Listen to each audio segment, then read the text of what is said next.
Assalamualaikum warahmatullahi wabarakatuh. Perkenalkan, nama saya Fathur Raza dari mahasiswa STIAS Has Al Jalani akan menjelaskan tugas terkait tentang pertanyaan-pertanyaan yang diberikan oleh Bapak Yadi STMS selaku dosen mata kuliah Koperasi Jasa Keuangan Syariah KJKS KPPS.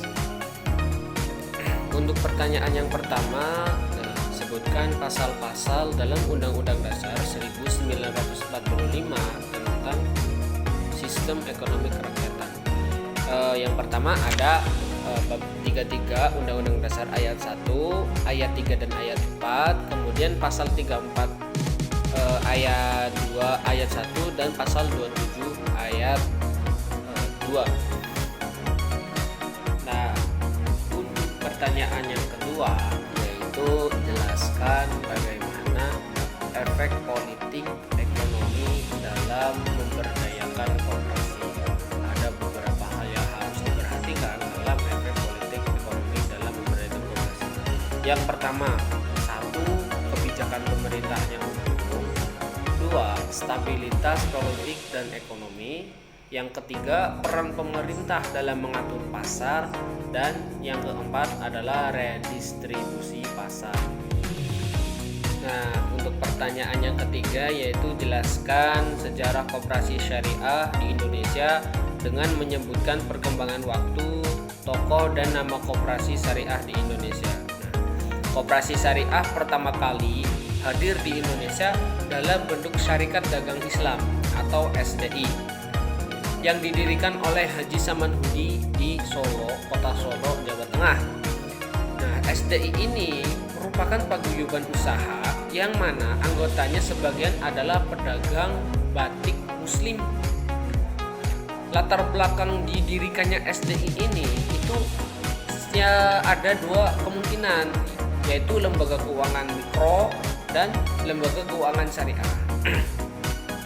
Kemudian pada tahun 1896 Raden Arya Atmaja mendirikan badan kredit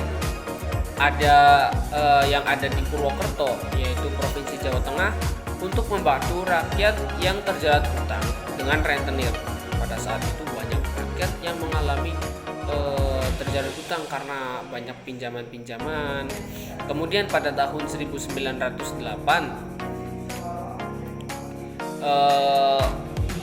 berdirinya koperasi rumah tangga atau koperasi konsumsi. Kemudian pada tahun 1970 nama Gerkopin atau Gerakan Koperasi Syariah Indonesia itu dibubarkan dan diganti dengan Dekopin atau Dewan Koperasi Syariah. Nah, seiring berkembangnya waktu, pada tahun 1992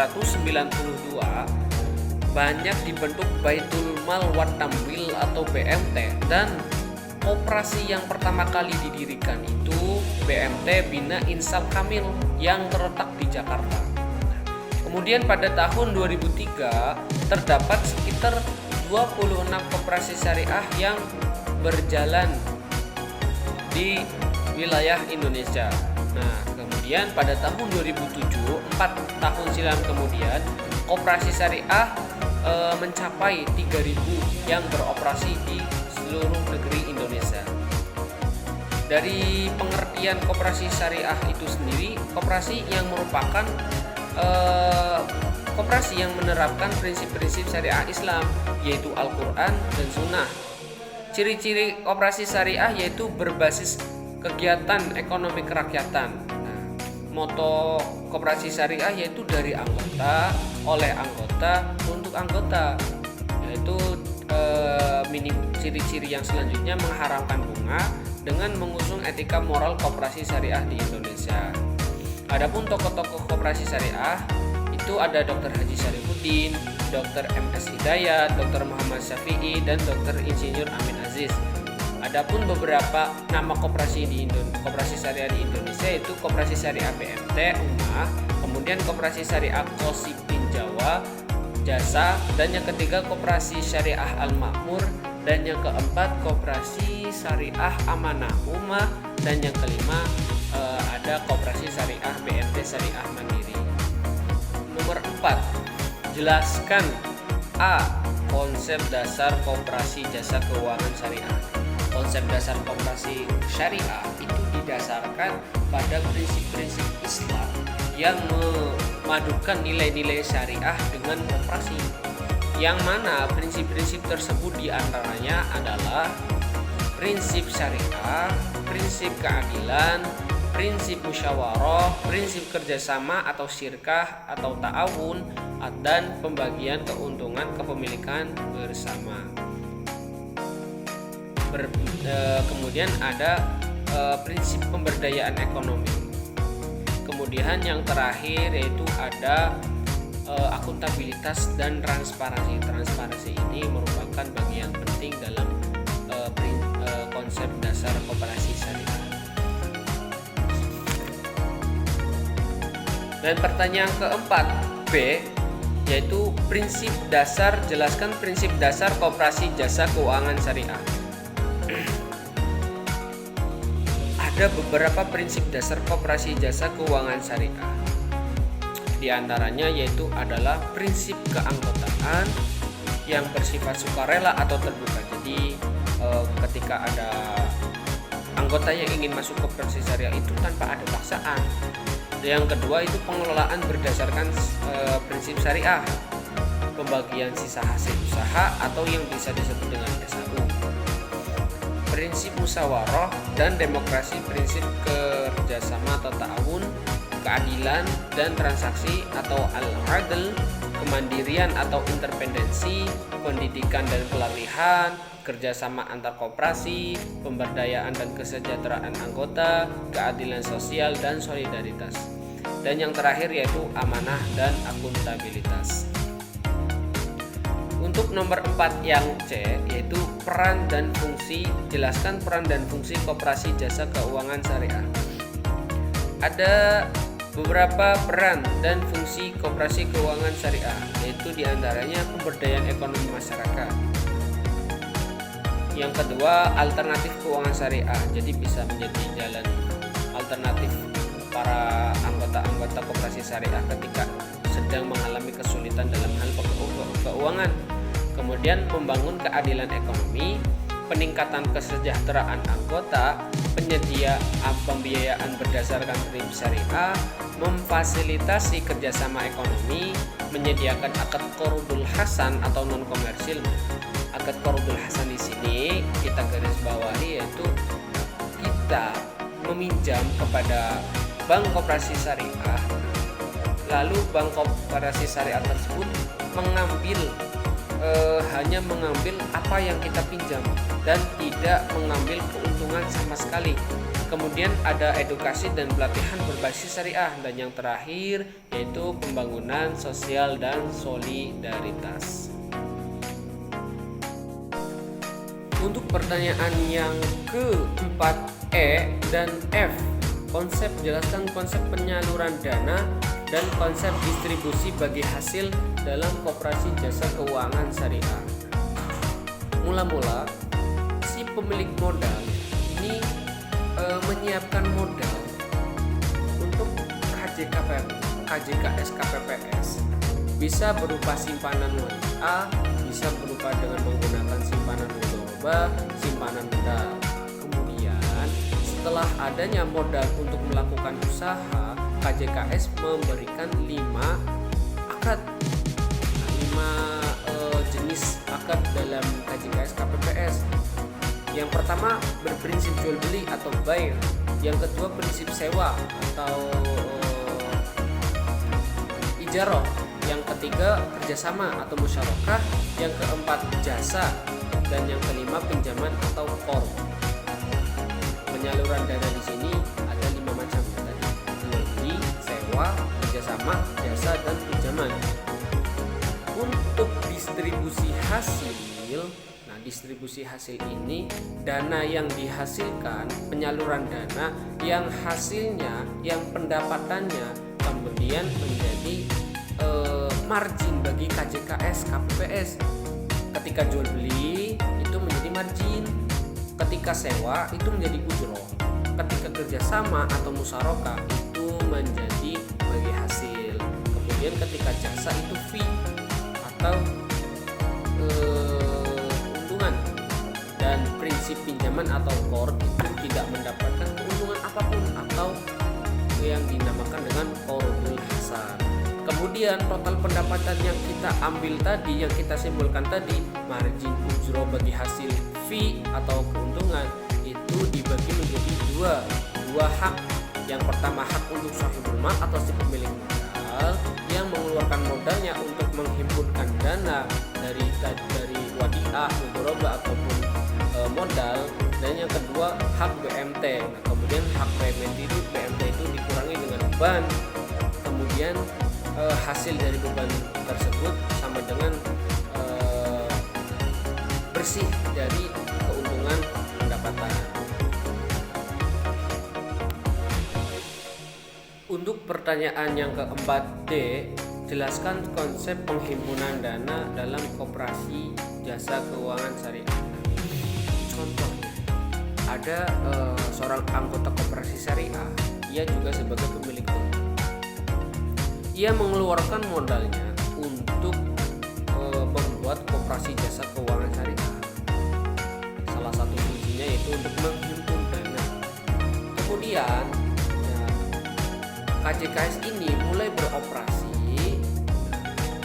dengan menggunakan akad wadiah, giro wadiah atau titipan, kemudian tabungan wadiah atau mudharabah, yaitu mudharabah kerjasama antara dua pihak, yang satu sahibul mal dan yang satu mudharib atau pengelola modal. Yang ketiga dengan deposito mudharabah. Kemudian setelah KJKS memberikan modal untuk customer, baik ia menggunakan akad wadiah ataupun dengan mudharabah. Kemudian ketika sudah mencapai dalam waktu tempo tertentu, KJKS mendapatkan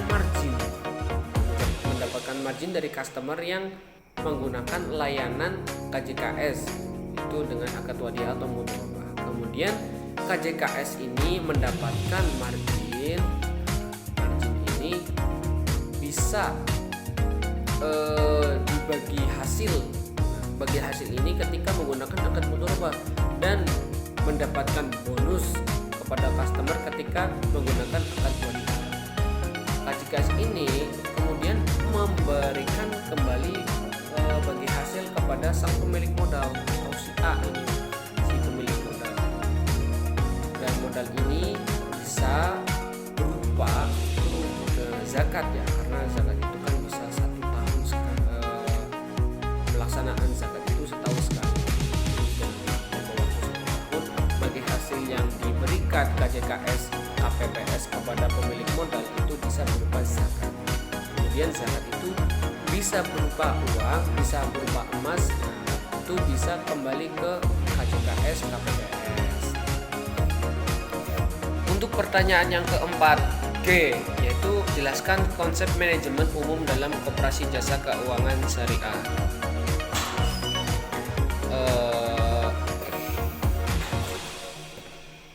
Manajemen umum dalam koperasi jasa keuangan syariah yaitu kegiatan seperti manajemen yang seperti biasanya, yaitu watch, P, planning atau perencanaan, O, organizing atau pengorganisasian, A, actuating atau pengarahan, dan C, pengendalian atau controlling, ditambah dengan satu lagi yaitu kepatuhan syariah.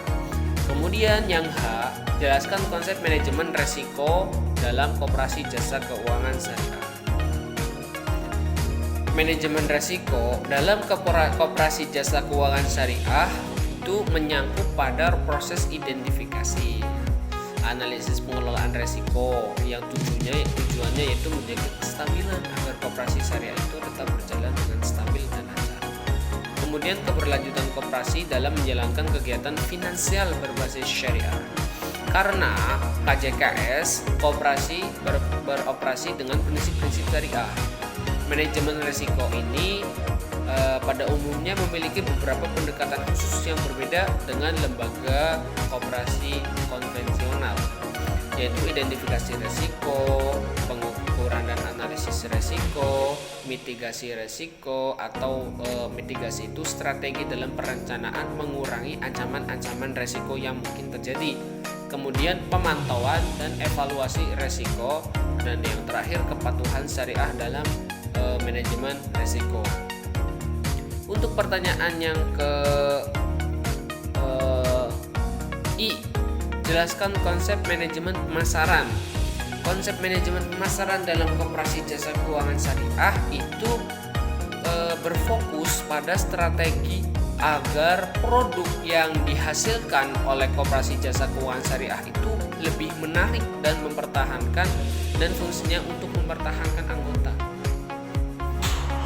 memperluas jangkauan layanan, dan membangun citra koperasi sebagai lembaga keuangan yang terpercaya dan sesuai dengan prinsip-prinsip syariah.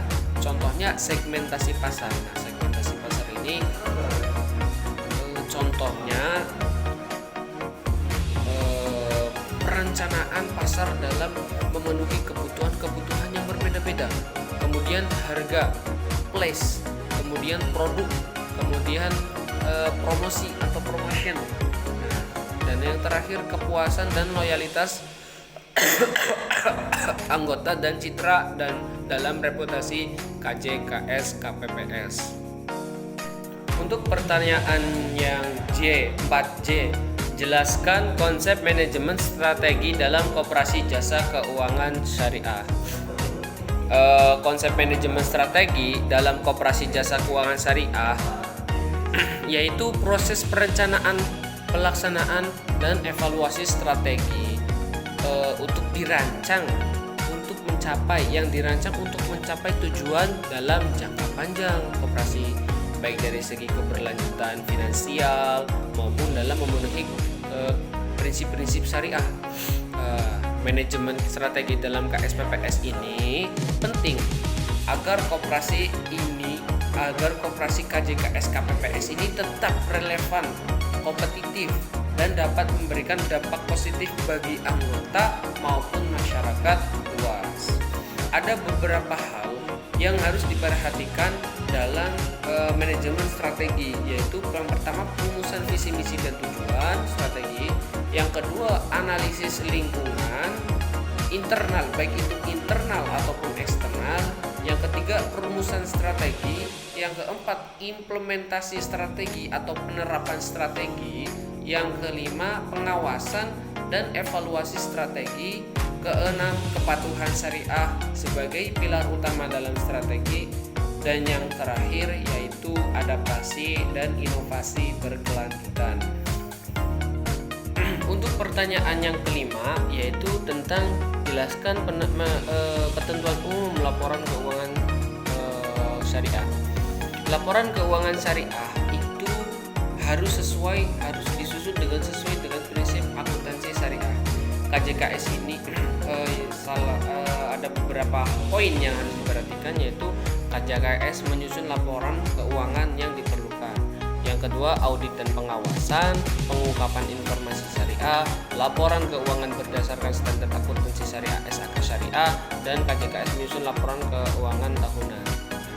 Yang ke-7 isi laporan. Isi laporan yaitu ada laporan laba rugi, laporan yang menjelaskan tentang laba rugi perusahaan dalam periode tertentu, neraca, perubahan ekuitas, kemudian perubahan modal, laporan arus kas, dan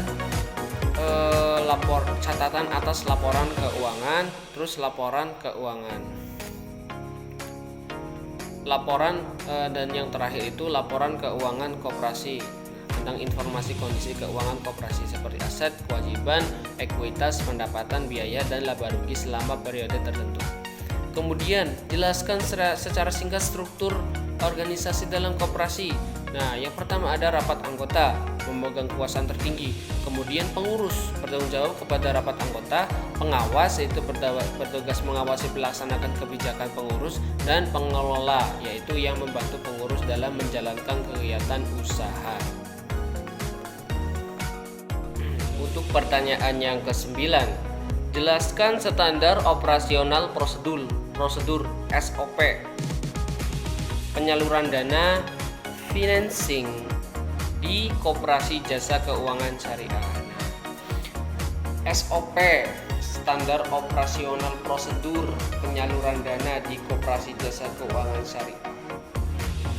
Yang pertama itu pengajuan pembiayaan. Pengajuan pembiayaan di sini itu mengumpulkan formulir-formulir yang dibutuhkan untuk mengajukan pembiayaan. Contohnya mengumpulkan KK, KTP, dan surat-surat penting yang lain. Nah, maksudnya ya ini ketika nasabah datang ke bank untuk mengajukan pembiayaan, ketika ia melengkapi formulir-formulir yang dibutuhkan oleh pihak bank, kemudian sesuai, cukup, nah kemudian ia diterima oleh admin kredit dan diminta untuk mengisi formulir tadi yang dibutuhkan. Kemudian setelah itu ke penilaian kelayakan. Nah, penilaian kelayakan ini analisis admin bank ini dengan cara survei ke rumah si